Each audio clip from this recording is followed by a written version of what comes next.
You're listening to the When Life Hands You Lemons podcast. But in an entry-level film production, it's one strike and you're out. You're fired. I'm not calling you back. If your goal today is to make a basket, we're gonna make that basket. The minute you create something, as soon as it's made tangible, you have a copyright in it. How do I get our guys to sound that big, that full when they do the harmonies? And I'm your host, Lennon Seahawk. Let's get to the show. Hey guys, it's Lennon. Thanks for tuning in to this week's episode of When Life Hands You Lennons. I do apologize greatly for the lackluster of podcast episodes. I have been quite busy. I did reacclimate and move out to Los Angeles for a job. So I've kind of been getting settled in there the last couple of months, getting into the swing of things with the new job, and then kind of focusing on myself as well and kind of making sure that I'm ready to go and not slowing myself down, if you will. So I've been meaning to do a podcast episode for a while now. I just haven't had the time or really the motivation to do it, to be honest with you. And I am working on getting some more guests booked for the show as well, so hang tight on that. And yeah, so I just wanted to sit down with you guys and chat a little bit for half hour or so and share a little bit of a story to kind of even out this lackluster and absence of episodes and amazing guests and content. So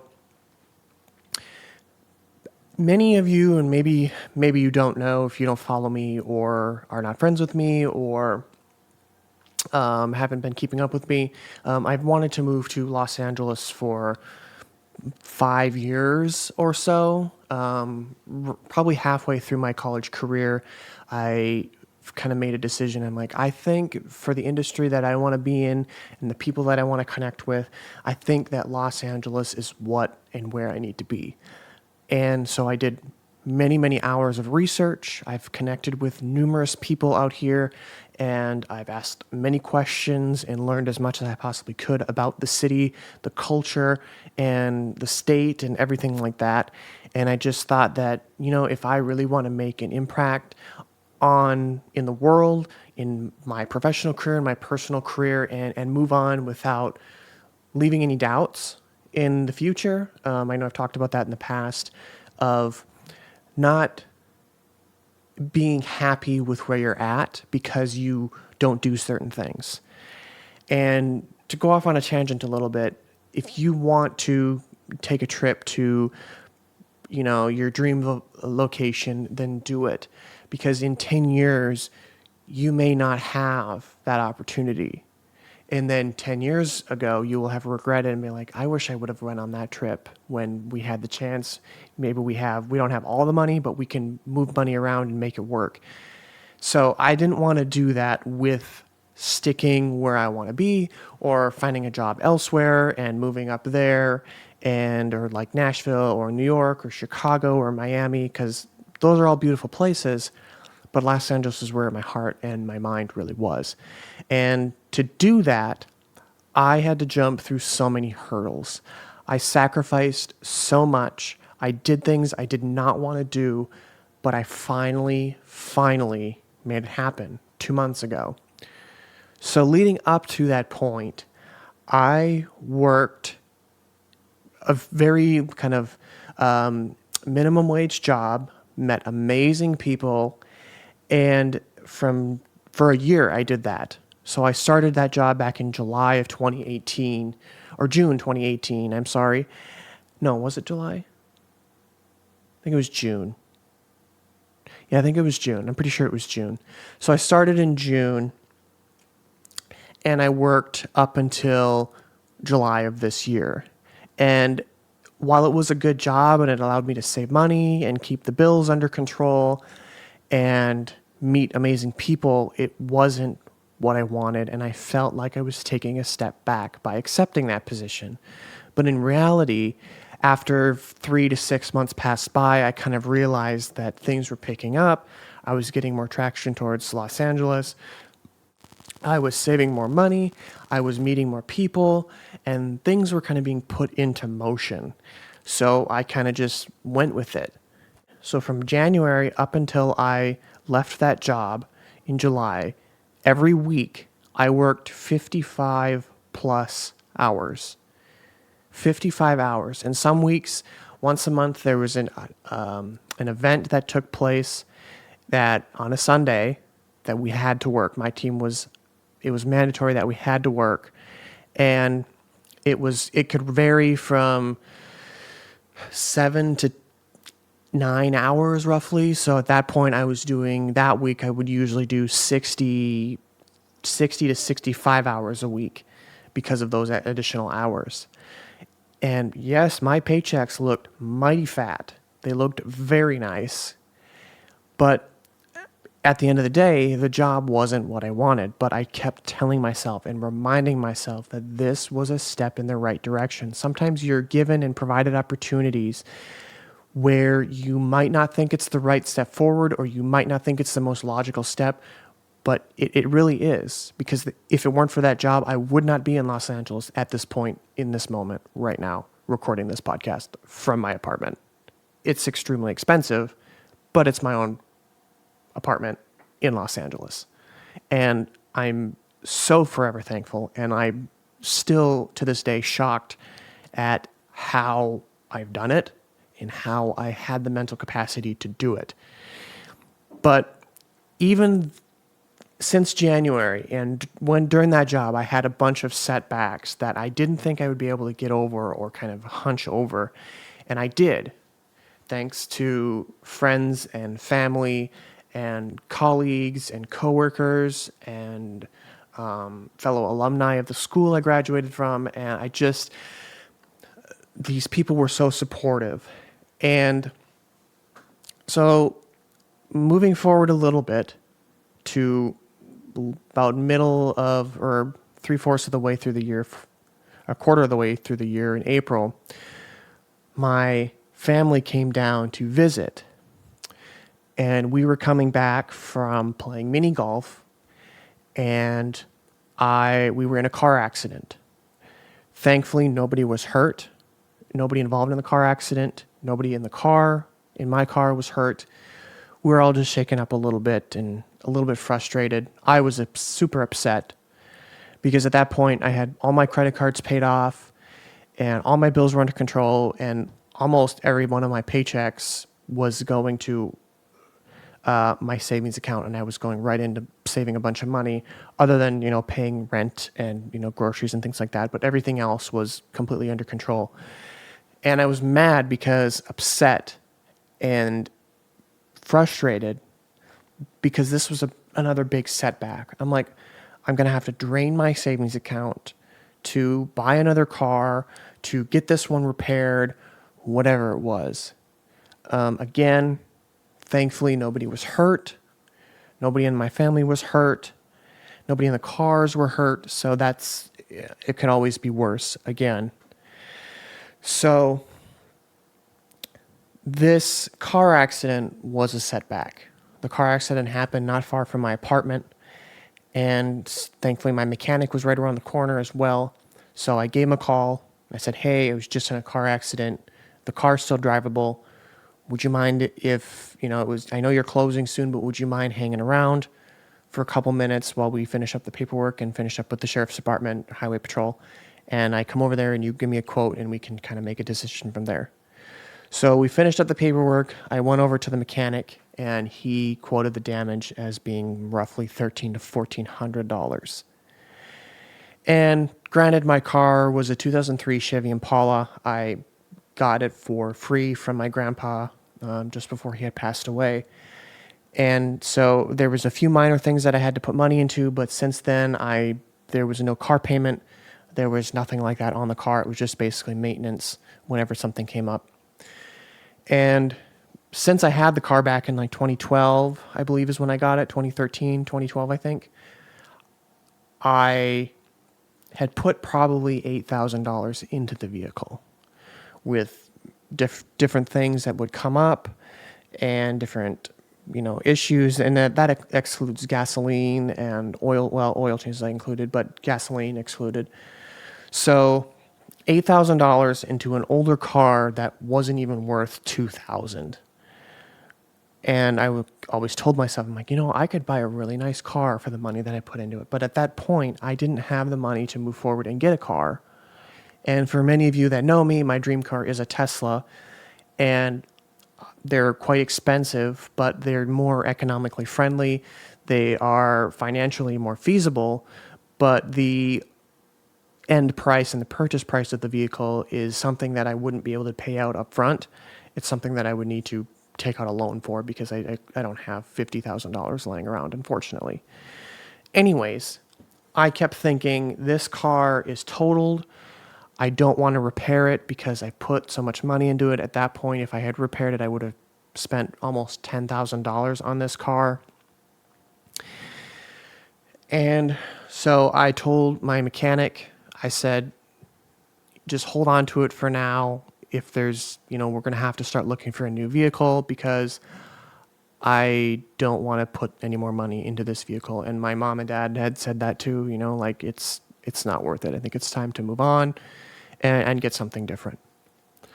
So, my mind was floating all over the place that night and the next couple of days and weeks because I didn't know what I was going to do.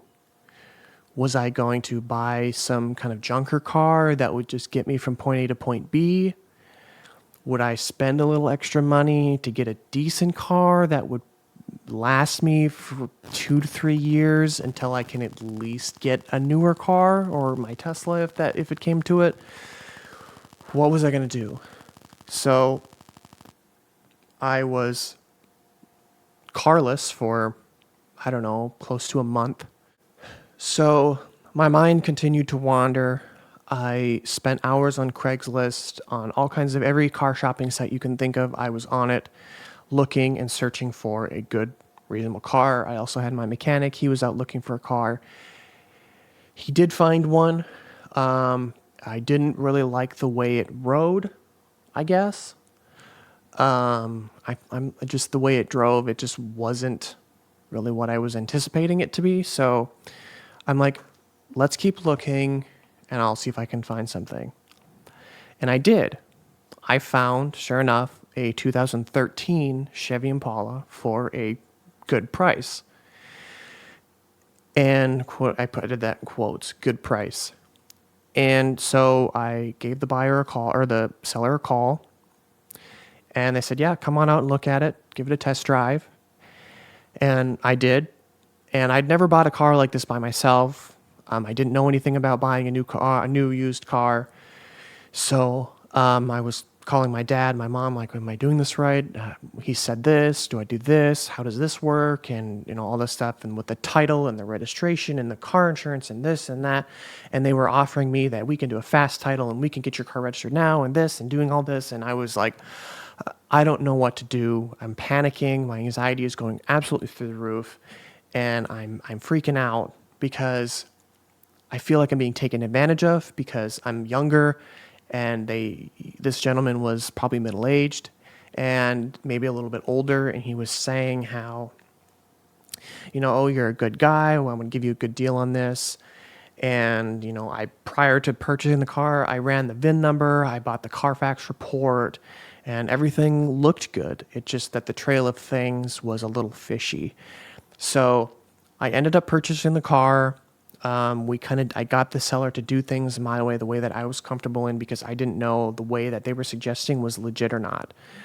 So they were going to do like a fast title on the website, and the guy's wife knew how to do all this stuff, and she, worked for like a contractor of the DMV, and she knew how to do all this stuff. And I'm like, I don't know, I don't trust this. I want to make sure that the title is done correctly because, if you don't have the title, you technically don't own the car, and I don't want to write him a check, and then I don't actually own the car. So I got him to come down to the DMV, and we did the paperwork there. We ran into some issues, but we got to figure it out. About a week or two later, I was driving the car, and I thought, something isn't right. My last car doesn't do this.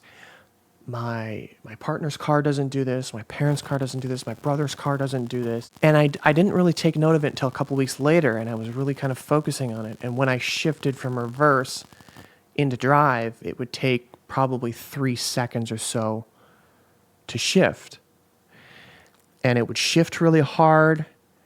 And I thought, oh shit, this car has transmission problems. That's why it was so cheap. Of course, the seller is not going to say that. Why would you tell a young kid that the car has transmission problems? I would have turned away instantly. I would have said, here are the keys. I appreciate your time. Have a great rest of the day. I would have walked away from that vehicle. So I'm like, maybe not. Maybe it's just the car. Maybe it hasn't been driven in a while. Maybe it just, needs to be loosened up a little bit. And so I did.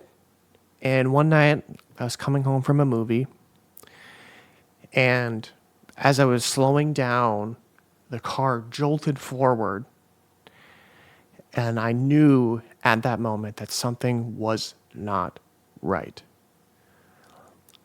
I took it into a transmission shop. They specialize in transmissions just up the street from where I had lived. And they told me that, we will have to do a diagnostic, and they scanned it and they're like, this code is broke. This code says this, and that's what it means. They were very thorough in explaining everything to me. And so that was great. I appreciated that.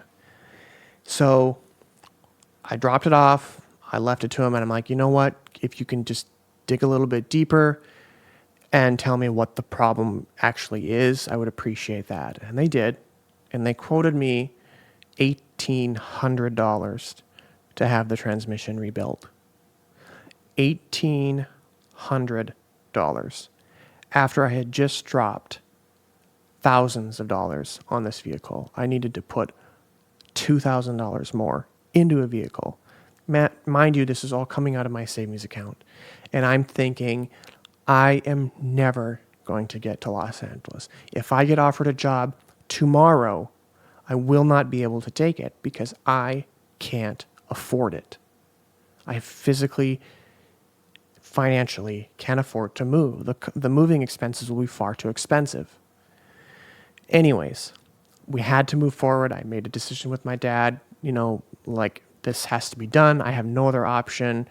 He's like, at this point, just have him rebuild it. And, the second you notice it giving you issues again, you need to sell it. So they rebuilt the transmission, and about halfway through the transmission rebuild, they gave me a call, and they're like, hey, the transmission's going really well.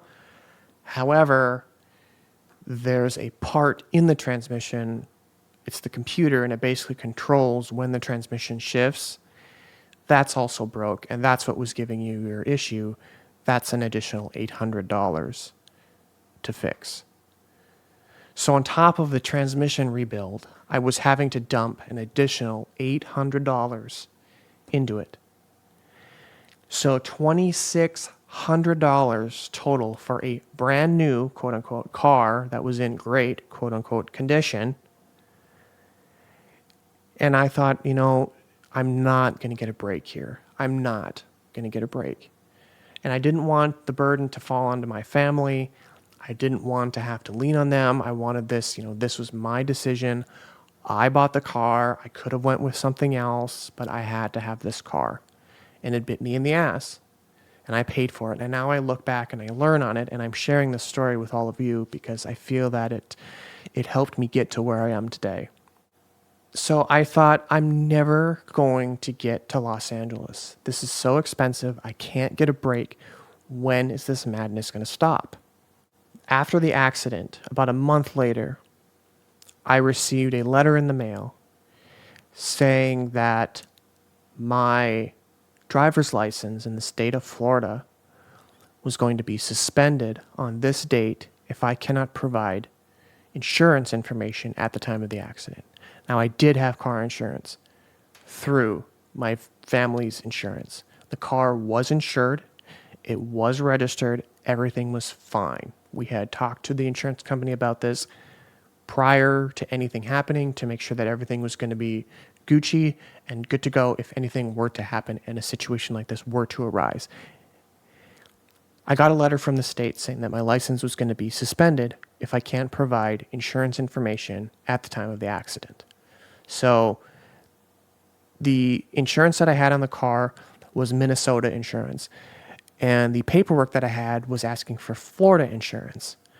I'm like, I don't have Florida insurance. I have Minnesota insurance. And I know that the insurance company is going to cover it because they have been covering it. We've been getting calls about the claim, and it was being dealt with. And we got verbal confirmation from our insurance agent many times. So I filled out as best as I could the insurance information. So I sent it back, and about 3 weeks to a month later, I got a letter in the mail from the state again saying that my license has went into suspension because I couldn't provide insurance information at the time of the accident. I was furious. I was livid. I was confused. I was like, I cannot take this anymore. My license had been suspended for 2 days prior to me actually getting that letter and finding out that my license was suspended. So I was driving on a suspended license.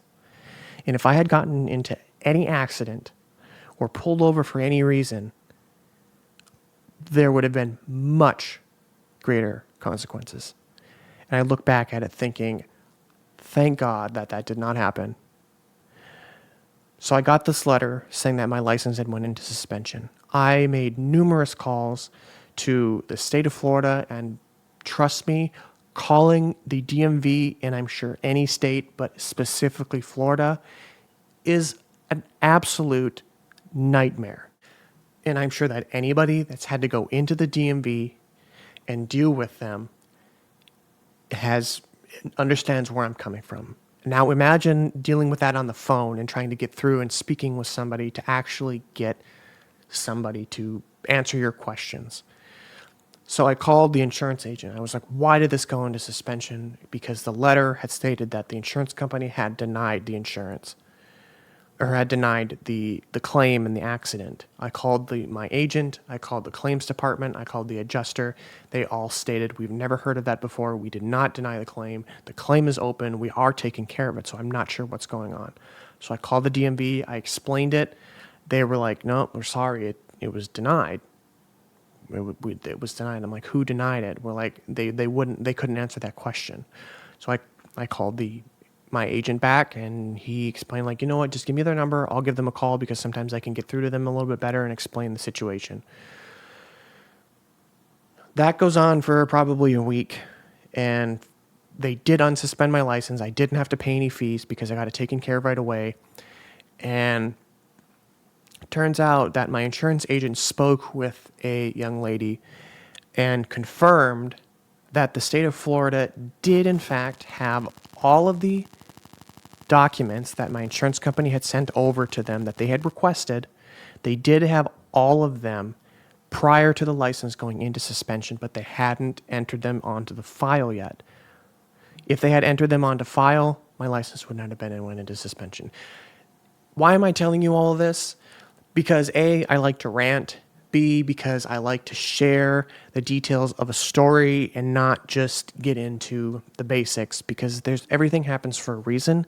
And I think that for anybody to really understand where anybody's coming from, I think that you need to share a lot of information so you can kind of put yourself in the same shoes, I guess. So that's why I'm sharing all this. And I was so confused on why this happened. Why me? I just bought this car. I spent all this money. I had to get a completely new insurance policy on my own. I had to spend all this money on the car. Now I had to deal with the suspension. I had to keep going to work. Mind you, I was still working 55 hours a week at work. And I was like, I need a break. I can't handle this anymore. I don't know what's going on, if I'm ever going to get this break, because it just seems like everything was just a total nightmare and nothing seemed to work in my favor. I stuck it out. I was very tenacious. I got the suspension unsuspended. Insurance stuff was all taken care of. Everything was Gucci. I just wanted to make sure that my license, it was not showing up on my record, because my insurance company, my new insurance company, had informed me that sometimes insurance companies won't even insure you if you have a suspension on your license within the last 3 years.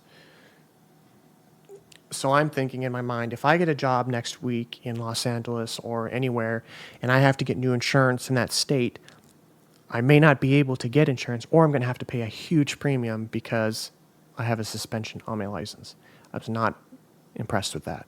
However, I did find out that I don't have it. It did not go through to the registry, so I should be good. Anyways, that was another nightmare on top of the car accident, and I thought that I was never going to get through it all. Finally, I saw this new job pop up online. It was posted on Facebook, on LinkedIn, Indeed, everywhere. So I went in, I applied, and the application process was incredibly rigorous. They wanted, like, basically answering all these questions. You had to do this research. You had to create Excel spreadsheets. You had to follow a Spotify playlist, create a video, upload it to YouTube, and it was basically paying attention to all kinds of very fine details. And I thought, okay, this is going to take me at least a day. It took me, side note, it took me at least 3 days to complete. I'm like, I shine at this stuff. I know that when there's an assignment or some kind of project that is thrown out that nobody else wants to do, but it has to be done if you want something, I knew that this was my shot. So I went in, I answered all the questions, I did everything that the application had asked for, I submitted it, and it helped that the owner of the company had actually heard of me because I was on a podcast. He had quoted me on Twitter. He was on the same podcast as well. We've interacted on social media kind of a few brief times over the years. We're from the same state. He went to school in the same state that I did, and we're from the upper Midwest. So we had a lot of connection, and we knew of each other, and he knew of me, and I knew of him. So that helped. So about a week later, after my application was submitted, I got an email saying, hey, we'd love to, set up an interview with you. So I did a video interview with him. It lasted about an hour. It went really great. I think it went well. We connected really well. And he said, it went really well. We'll be in touch. And a couple days later, I got another email saying, hey, we want to set up another video interview with you. Let me know if this time works. It did. We set up the interview. That second interview went just as well as the first one. In fact, it was a little bit easier because it was more kind of shooting the breeze and more nonchalant, asking me kind of what I want to do, I guess you could say. And so it went really well. And I was so nervous because I'm pretty sure, I'm like 80% sure I got this. I'm pretty sure I got this job. I nailed it. And there was also, in the application process, you had to tweet something. And so I was following the hashtag that I had to use, and there was only like 2 other people that had done this. So I'm thinking okay, my odds, if there's only 3 people that have applied, I know I have a really good shot at this. I know I do, especially with all of we connect, we know each other. He knows me. We're from the same state, or we're from the same area of the country, and we've been on the same podcast. It's this has to be. This is it. I know this is it. So I got another email a few days later saying, hey, Lennon, we would love to set up a quick interview, 10 minutes with you on Thursday or Friday or whatever day it was to speak with you. And trust me, those are the longest couple days of my life. Little did I know that my life was about to change forever. And I mean that. Forever. I jumped on the call. I had to step away. I told my manager at the time, I told her, I'm like, hey, I've got this meeting. I was keeping her in the loop of this interview process and everything, and I was keeping her in the loop with everything. I said, hey, I have this job thing. They want to set up a quick meeting. Do you mind if I step away from the desk and have somebody else cover for me while I take this call? She's like, of course, that's not a problem at all. So the call happened, and it was the offer letter. They offered me the position, which I gladly accepted. And they told me, I got the email with the paperwork that they need to know by tomorrow or like the next day to think about it, and then just let me know if I accept. So I did. I went home that night, or that after the call, I signed the paperwork. I scanned it in and I sent it back just to make sure that if there were any issues that it went through. And there it was. I had the job. I was flabbergasted. I hadn't even told my parents at this point. I had kept them on the down low because I'm pretty sure I got this job, so I don't want to tell them that I've been applying and working for this job, and then I get it or don't get it. Because I've told them about other job interviews that I've done over the years, and they've seemed very promising, and then they kind of fall through, or I get them, but they don't turn out to be what they said they were going to be or initially were going to be. So it's kind of a letdown for everybody, I guess, because my parents are always rooting for me and my family's always rooting for me so much. And to kind of take a job and it not work out, I guess, is maddening for me and upsetting for them as well, because they see and were recognizing how hard that I was working and nothing was kind of coming through and showing up, I guess you could say.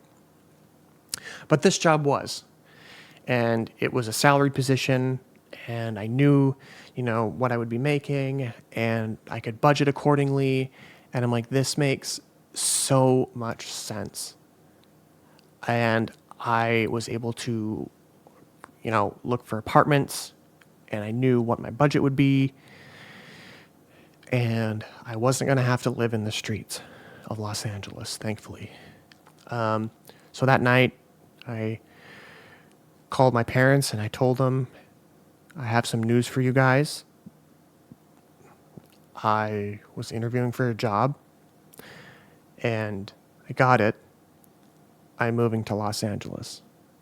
And they kind of were like, oh my goodness, congratulations. I didn't think they really knew what to think at that moment, because it was kind of a total shock. They had no idea that I was even doing it.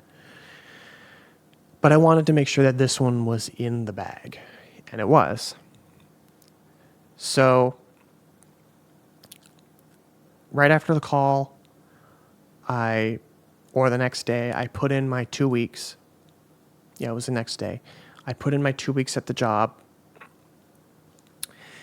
and I was on a time crunch because I had, from the last day that I was done at my old job was July 5th, and I started my new job on the 15th. So I had 10 days from the day that I left my old job to move and get settled into Los Angeles in 10 days.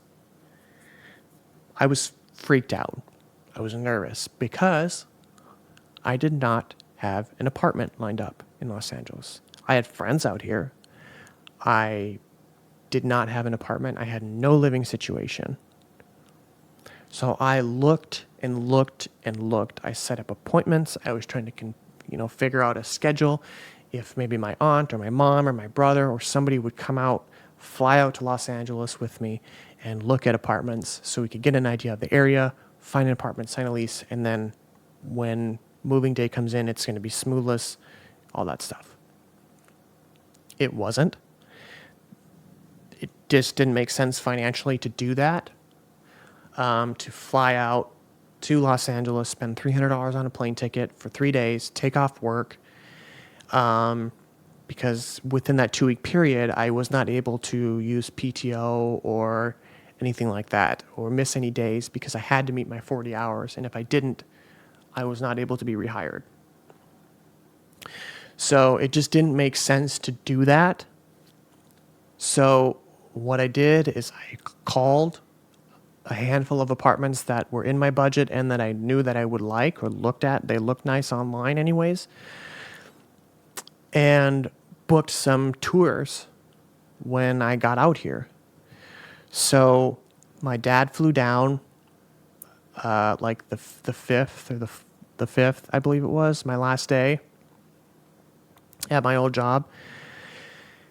And he flew down and he helped finish packing and moving.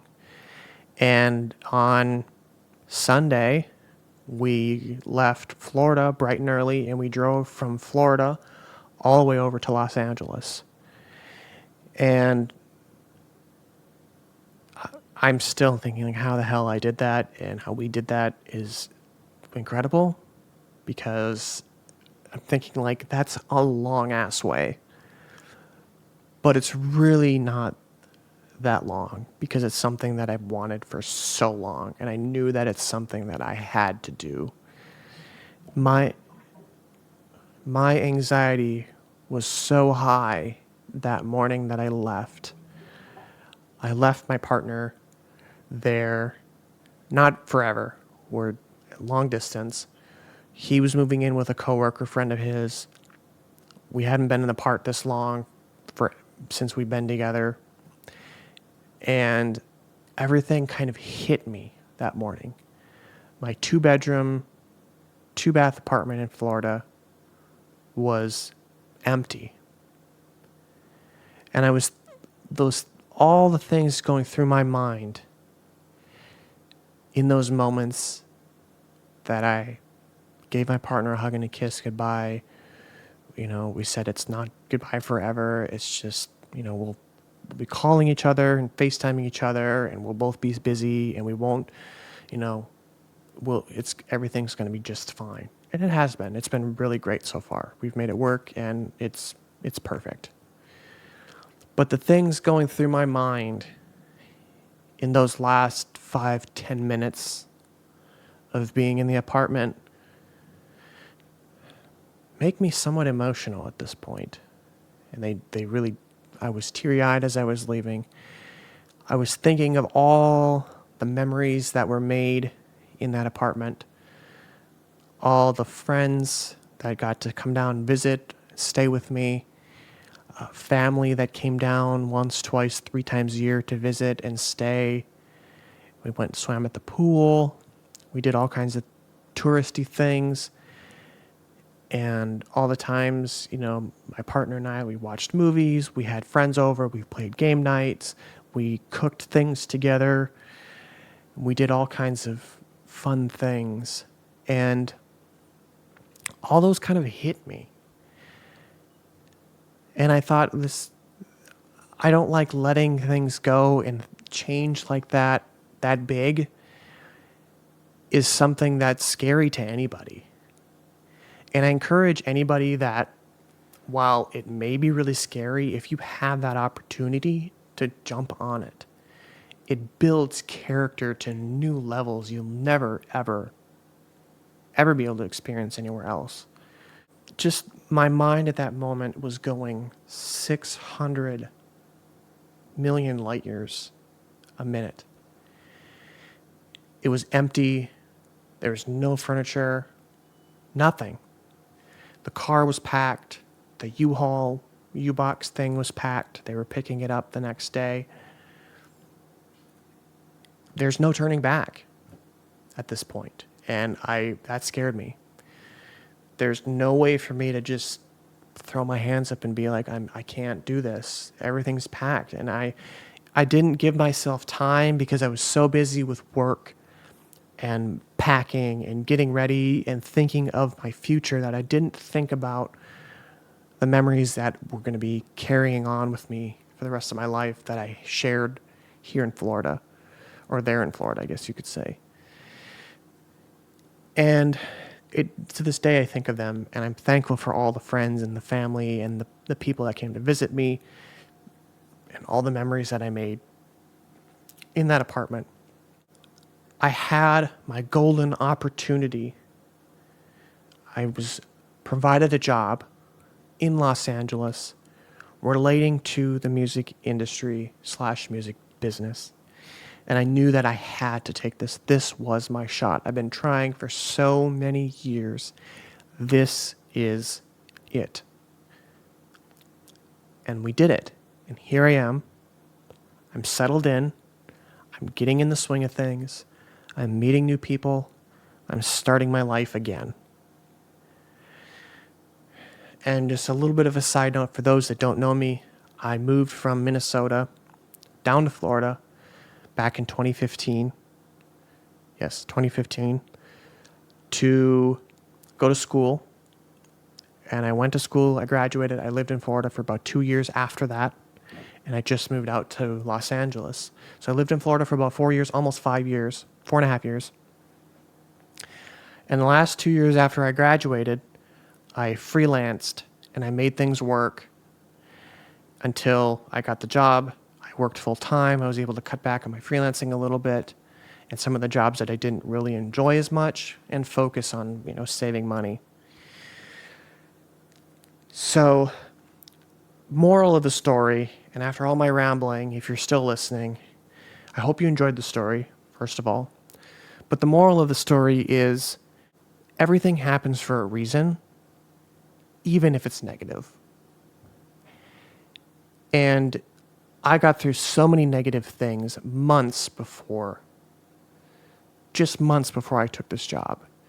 Literally 3 months prior to getting this job, I was in that car accident. I had to deal with the suspension. I drained my savings account, and I only had a couple months to recuperate. And I knew that I wasn't going to be able to get my savings account back up to what it was before I moved to Los Angeles. So when this job came about, I said, I've got some money, and I had to take it because it was my opportunity to change my life once again and finally go for a dream that I've wanted for so long. So the moral of the story is everything happens for a reason, even though it's negative. Keep at it. If there's something you really, really want, keep at it. Keep at it.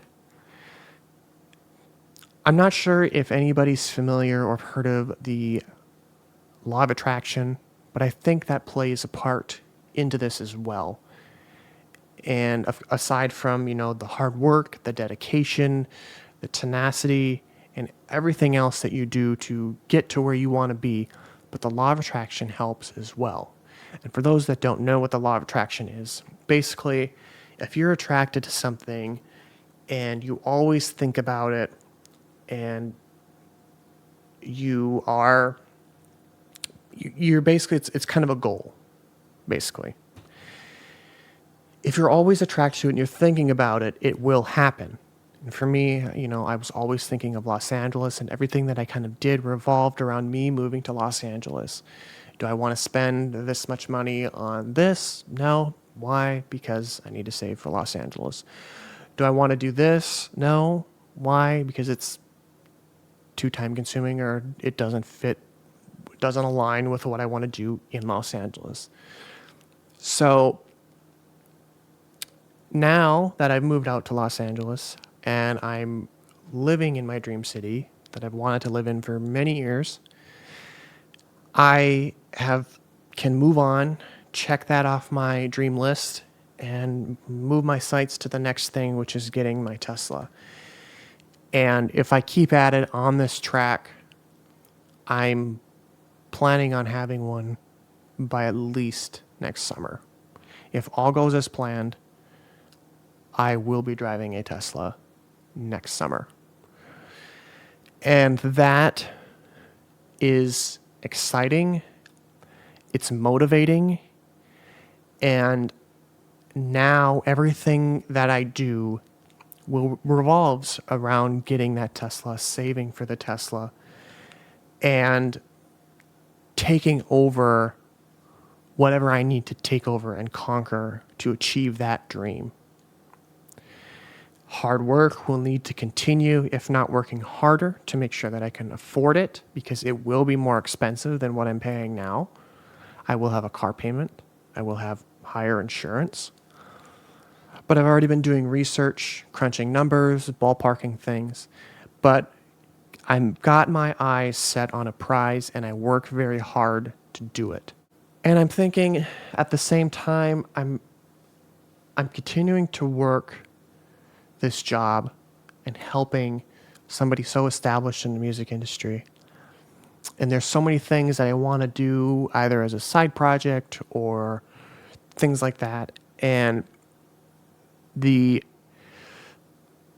for example, one of the things that I want to do is score a movie film, write the music for a big feature film or a horror film, a bigger like Netflix special, I guess you could say, or something like that. Score the music for that, the whole album, either by myself or working with another film composer, and learning a bunch of stuff about music, about films, about film compositions, about orchestral music, and all that stuff. That's one of my, as a friend or a colleague used to say, Ferrari goals. And there's other things that I want to achieve, but again, good things come to those who wait. And while I am still actively working on achieving those goals, I've got this new job that I need to dedicate my time into and focus on, because I'm in a contract, or not a contract, I have an agreement and a contract, but also because this is also my golden opportunity. This is such a great opportunity to continue meeting other people within the music industry and networking with the founder and picking their brain and learning from them as well. Deep breath. I know that was a lot. Been talking for almost an hour now. But I've been wanting to share this story for at least a month now, or longer. And I just haven't had the time. And I just got out my little podcasting rig and setup. And I just said, you know what, to hell with it. I'm just going to tell this story because I want to do it. I've been meaning to do it forever. And finally, I'm able to. So I hope that this episode either inspired you or something. Or even reminded you. Remember that good things come to those who wait, and everything happens for a reason, even though it's negative. And not everything is going to go your way, but always keep your eyes on the prize. So, thank you guys for tuning in to this week's episode of When Life Hands You Lemons. I hope you enjoyed this little story that I had to share. I had to share it with all of you because everybody goes through things, but not everybody shares the stories, and we always get kind of the briefing of it. We just get little bits and abstracts of the full story. So I wanted to share the full story and all the information and negative things that go into a situation and make you feel that you're not alone, and remember that just because something negative is happening to you or has happened and sets you back or will set you back, it happens for a reason, and that you're going to come out even stronger than what you were before. As I mentioned earlier in the podcast, I am working on getting new guests on the show and new episodes and new content planned out. I'm working on it. Trust me, it's something I want to get back into. I love doing this for you guys and connecting with other people and sharing stories. So if you would like to be notified when new episodes like this are live and even great conversations with future podcast guests, I would appreciate if you would sign up to the mailing list, which is in the show notes, along with the other links that I'm about to mention to you. They will be in the show notes below, because the mailing list helps me notify you directly when new episodes like this are live, and I'm hoping to share some motivational, inspirational quotes with you as well, and stories like this, and potentially music industry advice if you're interested in that as well. I also have a Patreon account that I would appreciate if you would sign up for and help improve the show, because all of the money that I make through Patreon will go back directly into the podcast to make it better for all of you. I would also appreciate a 5-star rating and or review on Apple Podcasts, because it helps me grow the show and helps it be discovered by new listeners. If you're a new listener, welcome. I appreciate you stopping by and listening, tuning in. This is a great show and community, and I appreciate you for stopping by. But if you could leave a 5-star rating and or review on Apple Podcasts, I would greatly appreciate that. And lastly, there is a link to a Google form for a guest request. So if you or somebody you know would be a good guest for the show, please fill it out or send it over to your friend or guest, and I will reach out if they are a good fit for the show, and we can have a good conversation. So thanks again, guys. I really appreciate you guys tuning into this week's episode, and we will see you probably not next week because I don't have an episode planned, but we will see you next time on When Life Hands You Lemons.